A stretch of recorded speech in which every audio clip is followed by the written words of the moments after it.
নমস্কার বন্ধুরা, মুনমুনের রান্নায় আপনাদের সবাইকে স্বাগত। আজ আপনাদের সাথে শেয়ার করব খুবই সাধারণ একটা রান্না, ছোট বাটা মাছের আলু বেগুনের কারি। গরম গরম ভাতের সাথে খেতে কিন্তু দারুণ লাগে। আপনারা অনেকেই অনেক রকমভাবে বাড়িতে বানিয়ে থাকেন, তবে আমি যেভাবে রান্না করি সেটাই আপনাদের সঙ্গে শেয়ার করছি। তাহলে চলুন দেখে নিই আজকের রেসিপি।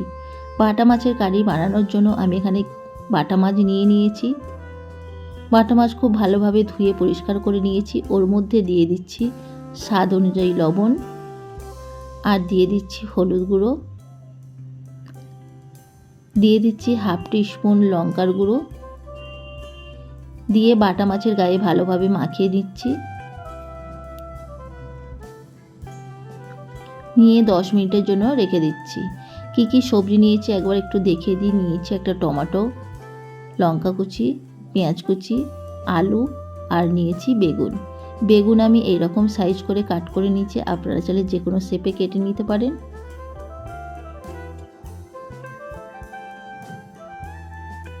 গ্যাসে একটা ফ্রাই প্যান বসিয়ে দিয়েছি গরম করতে। গরম হয়ে গেলে ওর মধ্যে দিয়ে দিচ্ছি সর্ষের তেল। সর্ষের তেল ভালোভাবে গরম করে নিচ্ছি। গরম হয়ে গেলে ওর মধ্যে দিয়ে দিচ্ছি মাছ।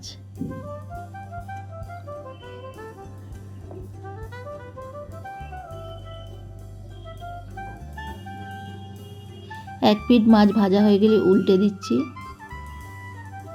উল্টে পাল্টে ভালো করে মাছটাকে লাল লাল করে ভেজে নিচ্ছি।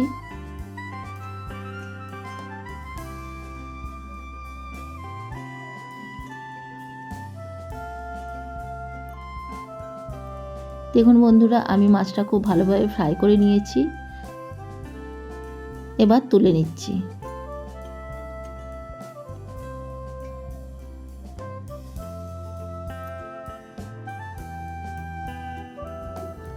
ওই তেলের মধ্যে ফোড়ন দিচ্ছি একটা শুকনো লঙ্কা, হাফ টিস্পুন 5 ফোড়ন, দিয়ে কয়েক সেকেন্ড ধরে ভাজা ভাজা করে নিচ্ছি।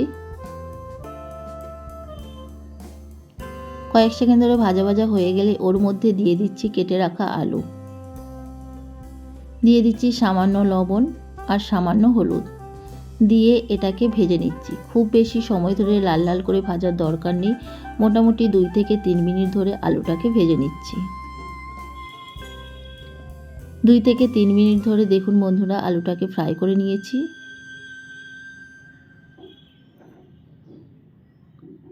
ওই আলুর মধ্যেই অ্যাড করে দিচ্ছি কেটে রাখা বেগুন।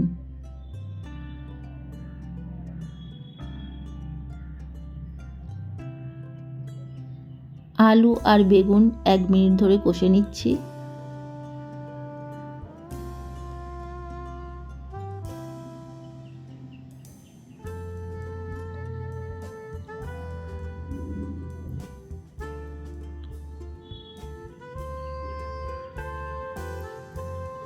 ওর মধ্যে অ্যাড করে দিচ্ছি একটা মিডিয়াম সাইজের পেঁয়াজ কুচি,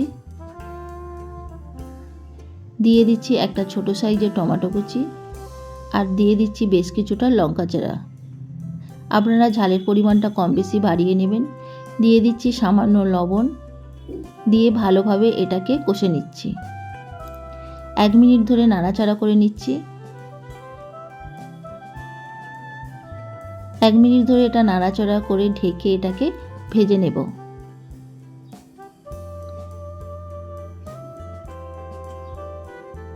দুই থেকে 3 মিনিট পর আমি ফিরে আসলাম। দেখুন বন্ধুরা, আলু, বেগুন, পেঁয়াজ, টমেটো খুব ভালোভাবে ভাজা হয়ে গেছে।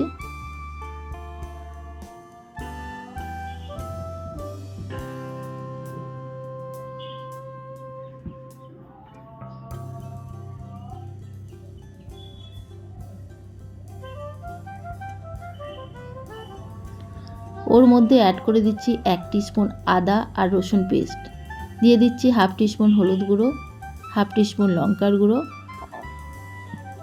1 টিস্পুন ধনে গুঁড়ো আর জিরে গুঁড়ো, দিয়ে ভালোভাবে কষে নিচ্ছি। আপনারা আদা রসুন দিতে না চাইলে না দিতে পারেন। আদা রসুনের গন্ধ চলে যাওয়া পর্যন্ত এটা কষে নিচ্ছি।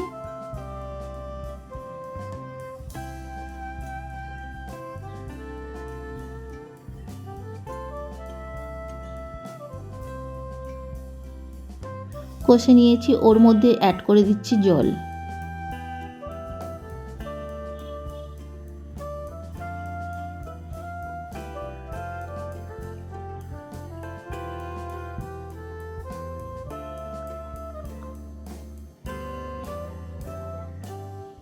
এখানে আর একটু জল আমি অ্যাড করে দিচ্ছি, আপনারা জলের পরিমাণটা অবশ্যই দেখে দেবেন। এটা আমি একটু মাখো মাখো করব, আপনারা যদি একটু ঝোল গ্রেভি রাখতে চান আর একটু জলের পরিমাণটা বাড়িয়ে দিতে পারেন।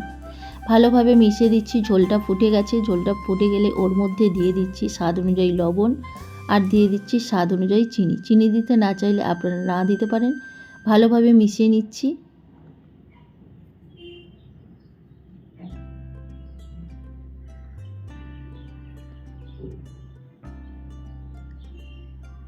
ভালোভাবে মিশিয়ে নেওয়ার পর ওর মধ্যে দিয়ে দিচ্ছি ভেজে রাখা মাছ। আবারও একবার ভালোভাবে মিশিয়ে নিচ্ছি মাছ গ্রেভির সঙ্গে।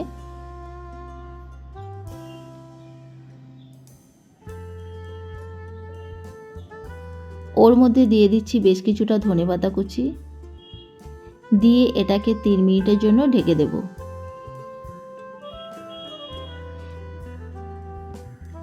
3 মিনিট পর ফিরে আসলাম, ঢাকা খুলছি। দেখুন আলু বেগুন দিয়ে ছোট বাটা মাছের রেসিপি কিন্তু একদম রেডি হয়ে গেছে। এটা কিন্তু গরম গরম ভাতের সাথে খেতে কিন্তু দুর্দান্ত লাগে। আমার এই সহজ পদ্ধতিতে বাটা মাছের আলু বেগুনের কারি রেসিপি যদি আপনাদের কাছে ভালো লেগে থাকে, আপনারা একবার বাড়িতে বানিয়ে দেখতে পারেন। আশা করি ভীষণই ভালো লাগবে।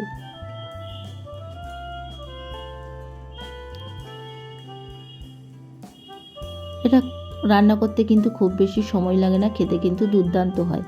আমার চ্যানেলে নতুন বন্ধু হয়ে থাকলে চ্যানেলটিকে প্লিজ সাবস্ক্রাইব করে নেওয়ার অনুরোধ রইল। পাশে থাকা বেল আইকন অবশ্যই প্রেস করে নেবেন, কারণ আমি চ্যানেলে যখনই কোনো নতুন রেসিপি শেয়ার করব তার নোটিফিকেশান আপনাদের কাছে পৌঁছে যাবে। আজকের মতো এই পর্যন্ত, আবার হাজির হয়ে যাব অন্য কোনো রেসিপি নিয়ে। সবাই ভালো থাকবেন, সুস্থ থাকবেন, ধন্যবাদ।